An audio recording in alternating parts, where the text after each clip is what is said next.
မင်္ဂလာပါသားတို့သမီးတို့ဆရာလေးဟာသားတို့သမီးတို့အိမ်မနေရင်းနေတရားတွေကိုကျင့်သုံးလို့ရတဲ့နည်းလမ်းတွေကိုသင်ကြားပေးပါမယ်ဆရာလေးသင်ကြားပေးတဲ့တရားတွေကိုကိုယ်တိုင်မိမိရဲ့စိတ်မှာဉာဏ်နဲ့မြင်သွားမယ်ဆိုရင်တရားဆိုတာကိုယ်ပိုင်ဥစ္စာပါပဲအခုဆရာလေးပြောမှာကတော့ဆွန်းစားတဲ့အခါမှာဆင်ခြင်တဲ့တရားလေးတွေပေါ့နော်အရန်ကောင်းပါတယ်ဆရာလေးတို့တွေနေ့တိုင်းပေါ့နော်အလုပ်လဲသွားကြတယ်ဒါလူဘဝမှာဆိုရင်အလုပ်တွေသွားကြတယ်ချက်ကြပြုတ်ကြကျော်ဖို့စားတော့ကြတယ်အမြဲတမ်းထမင်းဆိုတဲ့အာဟာရကိုတတ္တဝါတိုင်းစားရတယ်လीနော်အာဟာရကိုအဲ့တော့ကိုစားနေတဲ့ထမင်းဒီဘာနဲ့စားနေတာလဲဆိုတော့ဆရာလေးကအရင်ဟောထားတဲ့ထဲထဲမှာဓာတ်တွေနဲ့လည်းဟောထားပြီးတယ်နော်အဲ့တော့ဓာတ်၄ပါးထဲမှာဆရာလေးတို့ရဲ့ဒီရှာဆိုတဲ့ရတာခံတဲ့နေရာဟာဒီရှာဒီဓာတ်၄ပါးနဲ့ပေါင်းစုဖွဲ့စည်းထားတယ်ဟာဒီရှာမှာမာနေတဲ့ပထဝီဓာတ်ရှိတယ်ဆိုစွနေတဲ့အာဘောဓာတ်ရှိတယ်ပြီးတော့ပူနေတဲ့တေဇောဓာတ်ရှိတယ်ပြီးတော့လှုပ်ရှားနေတယ်ထောက်ကန့်နေတယ်ဝါရောဓာတ်ရှိတယ်အဲ့ဒီဓာတ်လေးပါးနဲ့ပေါင်းစုထားတဲ့ရှာအကြည်ရုပ်တစ်ခုပေါ့ရှာကြည်ဒီဓာတ်လေးပါးနဲ့ပေါင်းထားတဲ့ရုပ်ဟာဒီမှာစွန်းအာဟာရလို့ပြောလိုက်တယ်ဟာဒီမှာထမင်းနာမည်ကတော့ပြည့်ညက်ကတော့ထမင်းတဲ့ဒါပေမဲ့တဲ့သူ့မှာလည်းကြည့်လိုက်ပါတဲ့ပြော့နေတဲ့အမူအရာရှိတယ်ပထဝီဓာတ်ရဲ့အမူအရာတဲ့ကိုင်းကြည့်တော့တဲ့ပူနေတယ်တဲ့နှွေးနေတယ်တဲ့တေဇောဓာတ်ရဲ့အမူအရာတဲ့ပြီးတဲ့ခါကျတော့ဒီထမင်းလို့ခေါ်လို့ရအောင်ဖွဲ့စည်းပေးထားတဲ့အာဘောဓာတ်ရဲ့အမူအရာပဲဟာဒီမှာထမင်းကြီးလေးတွေဆိုလို့ရှိရင်ဒါလေးတွေထောက်ကန်ထားတဲ့သဘောလေးတွေရှိတယ်ဓာတ်လေးပါးနဲ့ဖွဲ့စည်းတည်ဆောက်ထားတဲ့ရုပ်တစ်ခုပေါ်မှာအမီနာမတက်ထားတာကထမင်းကပြည့်ညက်ဟာဒီရှာကလည်းပြည့်ညက်ပဲအဲ့ဒီရှာဆိုတာဓာတ်လေးပါးနဲ့ပေါင်းထားတဲ့ရုပ်ထမင်းဆိုတာကလည်းဓာတ်လေးပါးနဲ့ပေါင်းထားတဲ့ရုပ်အဲ့ဒီရုပ်နှစ်ခုတည်းတဲ့ရှာဘောကိုရတာလေးတင်ရတယ်တဲ့ထမင်းဆိုတာပြည့်ညက်ပဲတဲ့ရှာဘောကိုတင်လိုက်တော့ဘာဖြစ်သွားလဲဆိုတော့ရတာဓာတ်ရှာဘောတင်ရင်ဘာဖြစ်သွားတာလဲရတာဓာတ်ရှာကြီးကဓာတ်လေးပါးပေါင်းတဲ့ရုပ်ဟာဒီထမင်းဆိုတာလေဓာတ်လေးပါးပေါင်းတဲ့ရုပ်အဲ့ဒီဓာတ်လေးပါးပေါင်းတဲ့ရုပ်ကရှာဘောကိုတင်လိုက်တယ်တဲ့ဆရာလေးကထိမိမိလေးဟောပေးသွားမယ်အဲ့ဒီထမင်းလုပ်ကိုရှာဘောတင်လိုက်တာနဲ့ပါဇက်ပိတ်လိုက်တယ်တဲ့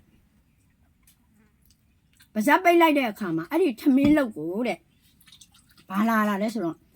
ရှာဘောမှာထည့်လိုက်တဲ့ထမင်းလုပ်ကပါဇက်နှစ်ခုပိတ်လိုက်တာနဲ့တဲ့အဲ့ဒီထမင်းဆိုတဲ့ပေါင်းထားတဲ့ဓာတ်လေးပါပေါင်းထားတဲ့ထမင်းရုပ်ကရှာအကြည့်ပေါ်လဲရောက်ကပါဇက်နှစ်ခုကပိတ်လိုက်တာပါဇောင်နှစ်ဖက်ကအာဘောဓာတ်လို့ခေါ်တဲ့စတွေးတွေကအဲ့ဒီထမင်းလုပ်စီကိုစိတ်ဝင်လာတယ်သမီးတို့ရှာကြည့်ပေါ်မှာရှိနေတဲ့ထမင်းလုပ်စီကိုတဲ့ပစောင်နှစ်ဖက်ကနေစတွေးတွေကနေစိတ်ဝင်လာခဲ့ပါတယ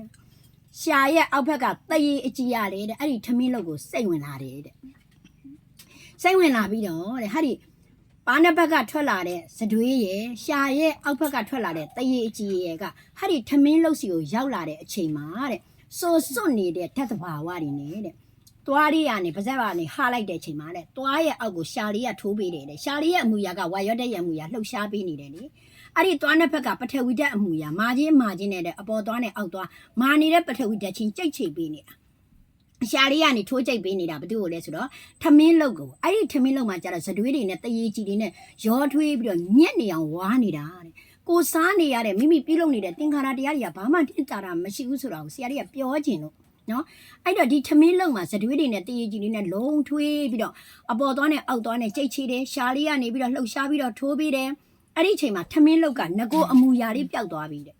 ငကိုအမူအရာလေးနဲ့ပျောက်သွားတဲ့ထမင်းလုံးကချွဲတလိတ်တွေနဲ့တဲ့ချွဲတလိတ်တွေနဲ့တဲ့ထမင်းလုံးကကျင်ညက်အောင်ဝါထားလိုက်တဲ့ထမင်းလုံးတည်တဲ့ယွန်ရှာဖွယ်ရဆက်ဆုပ်ဖွယ်ရဖြစ်မနေဘူးလားနှလုံးသွင်းကြည့်လိုက်မိမိစားနေတဲ့ထမင်းကြက်သားဟင်းဝက်သားဟင်းအမဲသားဟင်းကောင်းလိုက်တာလို့ပြောနေတဲ့တနာနဲ့စားနေတဲ့သဘောတရားကနေငါတို့ဝါနေရတာကရှာပေါ်မှာရောက်နေတဲ့ထမင်းလုတ်တီစတွေးတွေတရေကြီးတွေနဲ့လုံထွေးပြီးတော့ဝါမြုံနေရပါလာ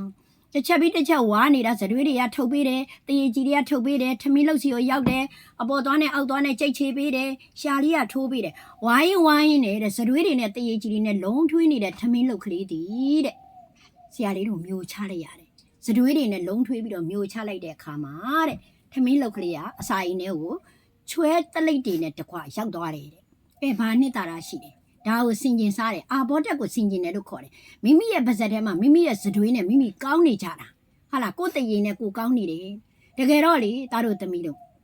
မ ပြန်စဉ်းစားကြည့်ရင်အာဟာရတစ်ခုကိုမှီဝဲတော့မယ်ဆိုရင်အဲ့ဒီစတွေးတွေတရေကြီးတွေမပါဘဲနဲ့မျိုးချလို့မရဘူးဒါကြောင့်မို့ထမင်းလောက်တိုင်းငါတို့စားနေတဲ့အာဟာရတွေချွဲတက်လိတ်တွေစတွေးတွေနဲ့လုံးထွေးပြီးတော့ဝါမျိုးနေရတဲ့ဆင်းရဲခြင်းဒုက္ခပါလားလို့ဒုက္ခသစ္စာကိုသိတာ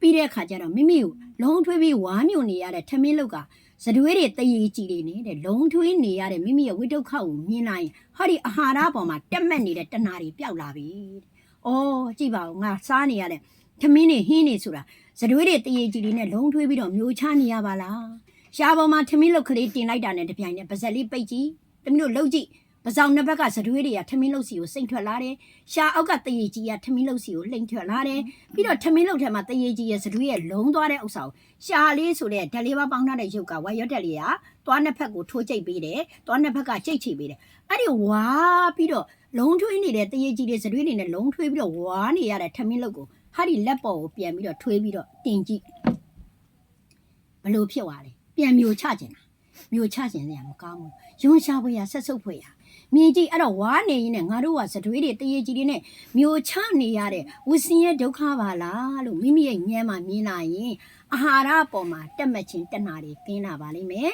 မိမိစိတ်ကဘာပဲညာပဲဆိုတဲ့တောင်းတခြင်းဆိုတဲ့သမှုတရားတွေငြိမ်းလာပါလေဒါကိုတရားအထုတ်တယ်လို့ခေါ်တယ်အဲ့တော့သားတို့သမီးတို့အားလုံးသောတတ္တဝါတွေဒီမိမိတရေကြီးမိမိစတွေးနဲ့ကောင်းနေတယ်လို့မြင်နေကြလားတကယ်တော့ယွန်းရှားဖွေရဆက်ဆုပ်ဖွေရနေနဲ့ဆရာလေးတို့ကသင်္ခါရတွေပြုနေရတာဘာမှနှစ်သာရမရှိဘူးအထက်ကတွင်အောက်ကဆင်ချင်းကြားနဲ့ရင်းငင်းနေတယ်လို့ပဲတဲ့သားတို့သမီးတို့အချိန်နေတိတ်မရှိတော့ဘူးဘဝလေးကခဏလေးပဲနေလာနှင်းပြောက်တယ်လို့ဘဝလေးကခဏလေးသာဖြစ်တဲ့အတွက်မိမိအာဟာရကိုမှီဝဲတိုင်းငါတို့စားနေရတာဒီလိုပါလားလို့ဆရာလေးပြောတယ်လို့နှလုံးသွင်းမှတ်လာမယ်ဆိုရင်ကာမတဏပြုတ်လာပါလိမ့်မယ်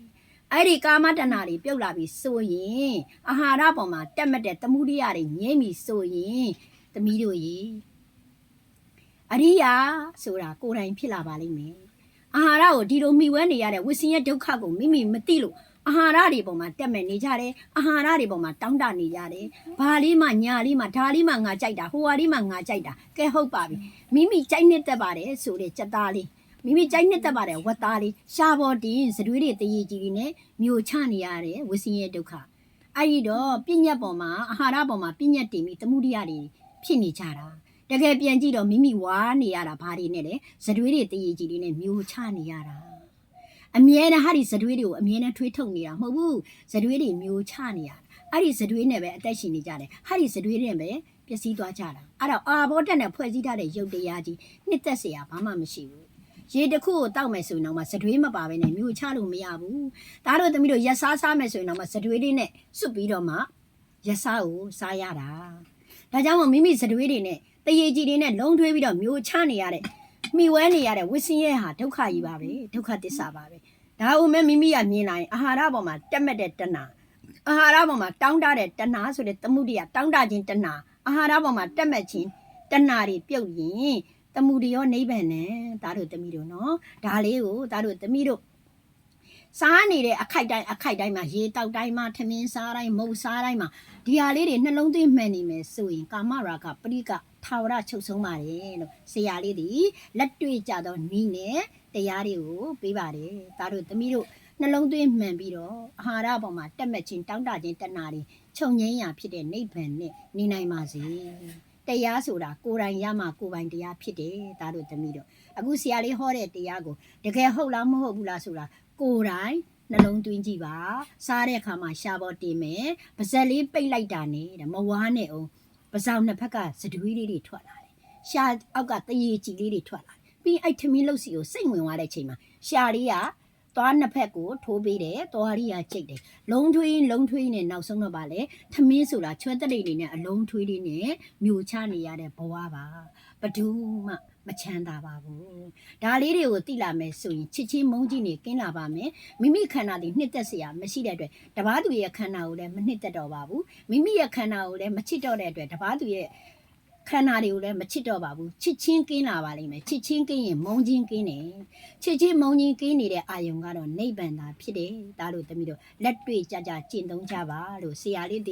မေတ္တာဖြင့်ဓမ္မဒါနပြုလိုက်ပါတယ်